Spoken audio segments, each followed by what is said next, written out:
there is an ongoing coordination already with the Department of Foreign Affairs and Immigration. Hinihintay namin yung pagbalik nila. And yung tatlo ma'am, continuing ang manhunt operation, although they told them of the sent already surrender figures. We must understand na yung tatlo kasi hinahanap na nasa local. Although nakita natin na mataas ang posisyon nila sa company yun, but dami lang po. So basically, they do not have the money and capacity to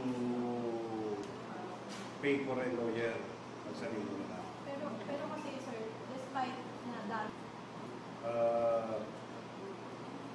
they communicated already na Pero sir, wala rin information na kung nakalabas na rin sila ng bansa. they're here ma'am. That's the reason why 2 days ago may mga information kami pinapalawak namin. Narinig nyo nung na-cover nyo naman siguro yung sa hotel dito sa Metro Manila and the one that we have searched in Region 5. Sir, how about po yung mga nasa ibang bansa na aside from po, yung dalawang bata po, nag-send na sila ng surrender figures, di ba? Pero kailan po ba yung inaasahan ng pagdating nila sa Pilipinas? We're closely coordinating with the immigration. We hope na bumalik sila kasi